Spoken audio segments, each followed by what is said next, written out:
Before I get into it guys, I'm pleased to announce that channel memberships are now live. For $2.99 a month, you can help to support the channel and get members exclusive content. You also get custom badges, emojis, polls, live chat features and more. All you've got to do is click the join button below. It's an alternative to joining Patreon.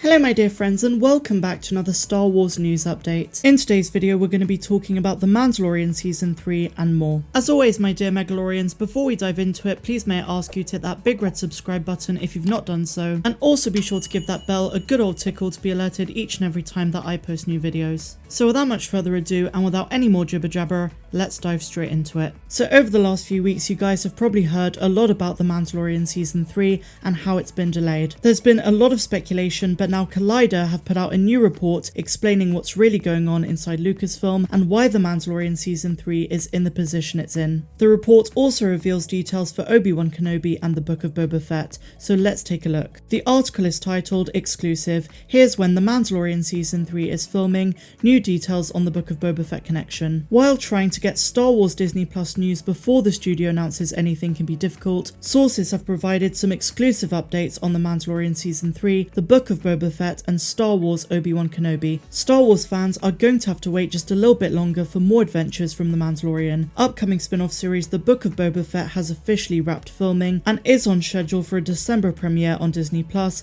as was previously confirmed. The Book of Boba Fett is going to be more closely linked to The Mandalorian than we thought, with sources now saying that the series is going to be The Mandalorian Season 2.5, with characters from The Mandalorian slated to appear in the series. However, Season 3 of The Mandalorian is not currently heading into production. The LA stages, or the volume, is being used by Star Wars Obi-Wan Kenobi, which has now become a priority for Lucasfilm. The series stars Ewan McGregor in his official return to Star Wars ever since Revenge of the Sith in 2005. As we know, the show is set 10 years after the events of Episode 3, and production on this series will reportedly take many months. The sources at Collider now say that The Mandalorian Season 3 will only begin filming at the end of this year or in very early 2022. The most recent rumour was that The Mandalorian Season 3 would start filming in September, but it could be later. What this means is we might not get The Mandalorian Season 3 until next Christmas. Now, what I will say, my dear Megalorians, is we are going to be talking about Pedro Pascal in a little while, but this article from Collider also attributes part of the delay to him. In their own words, they say the delay in The Mandalorian's filming timeline can also be attributed to the actor Pedro Pascal's commitment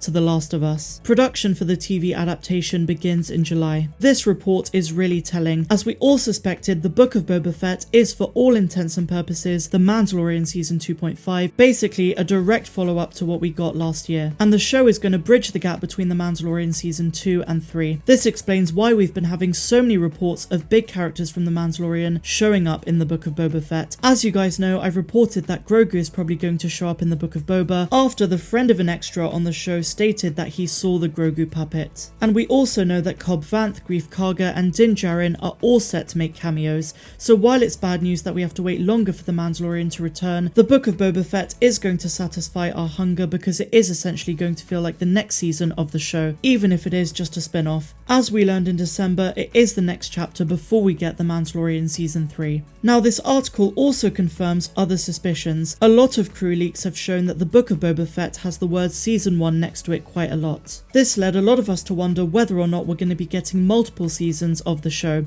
What I think is going on in light of this article is that Lucasfilm want to expand the Book of Boba Fett and make it more than one season, so that if for whatever reason The Mandalorian Season 3 is delayed further or God forbid cancelled, then they can use a lot of the storylines from Mando in the Book of Boba instead. I'd imagine they'd also use the Ahsoka Tano series. Things do look a bit bleak for The Mandalorian right now, but I think it's going to be worth the wait. Personally, I'm so excited about the current show we have, and I'm super hyped about the Book of Boba in December. Who knows, it might be even better than expected, especially since big characters from Mando and the original trilogy are going to make appearances. As you guys know, recently it was confirmed that Bossk is going to be in the show. But what do you guys think? Let me know your thoughts of this in the comments down below, and let's move on to talk about Ewan McGregor. In the 14th season of Variety's Actors on Actors, Pedro Pascal had a conversation with Ewan McGregor. So basically, Obi-Wan talking to Djarin. Now, while the conversation didn't reveal anything too massive, we did learn that Ewan McGregor was on set that very day and had come straight from there to the interview. We also learned that he shot some scenes with Stormtroopers and even Jawas. Now, as you guys know, we absolutely love Jawas on this channel. Utini is basically our catchphrase. But anyway, apart from the whole Jawa thing, Ewan McGregor also talked about Yoda and how it's such a shame that in the Star Wars prequels they used a CGI Yoda instead of using the more endearing puppet. So let's take a look at what this article has to say. Ewan McGregor predicted back in April that filming the Disney Plus series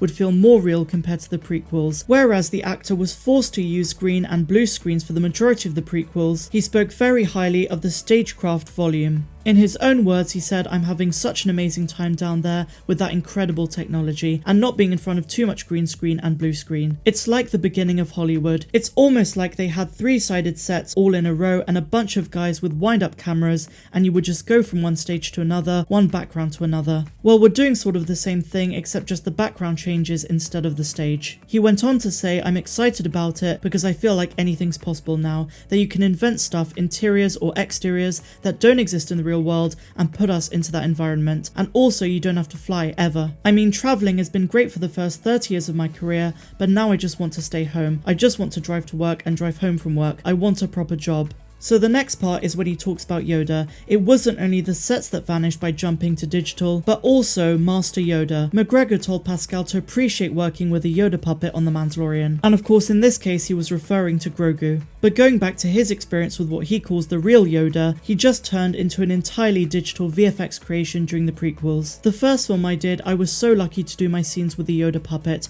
Obviously he's talking about The Phantom Menace before it was later edited. And he said it was extraordinary because I actually acted with Yoda. I was on set with him. There's so many people operating him and the stage is lifted up so they're underneath the floor and we were literally walking next to each other and he's alive. But then every time George called out cut, Yoda would die because everyone just stops. It was sort of disturbing every time the end of the scene would come along. So finally Ewan McGregor says, then they replaced him for our second film and our third film with the digital version and it's not nearly as endearing. Also, we know Yoda as a puppet. We know him from the original movies as a puppet. So when it was suddenly computer generated, it didn't feel like Yoda to me anymore. And then referring to Grogu, he looks at Pascal and says, "It was interesting that it went back to an actual puppet with your series." And you know, there's just something about Ewan talking about Yoda which really makes me smile. And who knows, he might appear in the Obi-Wan Kenobi series. But what do you guys think and what did you make of today's video? If you enjoyed it, please be sure to give me a big fat thumbs up. Subscribe to the channel if you're new, do all of that good stuff down below, and I will see you in the next one. I'm Star Wars Meg, wishing you all a phenomenal rest of the day, no matter where you dwell in the galaxy. Have a good one.